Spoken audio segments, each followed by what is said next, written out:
Welcome back. નવસારીમાં અંબિકા નદીએ રૌદ્ર સ્વરૂપ ધારણ કર્યું. ઉપરવાસમાં પાણીની આવક વધતા નદીનો પ્રવાહ વધ્યો છે. અંબિકા નદીની જળ સપાટી વધીને 25 ફૂટ પર પહોંચી નદીની ભયજનક સપાટી 28 ફૂટ સુધી પહોંચવામાં 3 ફૂટ બાકી છે. ભારે પ્રવાહના કારણે નીચાણવાળા વિસ્તારોમાં એલર્ટ જાહેર કરવામાં આવ્યું. લોકોને સુરક્ષિત સ્થળ પર ખસી જવાની પણ સૂચના અપાઈ છે.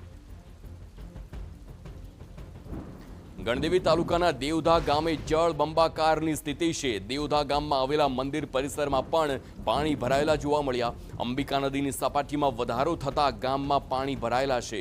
તો નદીની સપાટી 25 ફૂટે પહોંચતા જનજીવન પ્રભાવિત થયું છે. લોકોને સુરક્ષિત સ્થળ પર ખસી જવા માટે સ્થાનિક તંત્રએ અપીલ પણ કરી. ડેમ કે નદી તરફ ન જવા માટે લોકોને સૂચના અપાઈ છે. તો આ પ્રકારે બે દ્રશ્યો કે જ્યાં અંબિકા નદી હવે ભયજનક સપાટીની બિલકુલ નજીક છે. આપ જુઓ કે આખા તેના પિલ્લર તે પાણીમાં ડૂબી ગયા છે. આપ જુઓ આ જે બ્રિજ છે, બ્રિજને લબોલબ પાણી આવી રહ્યું છે.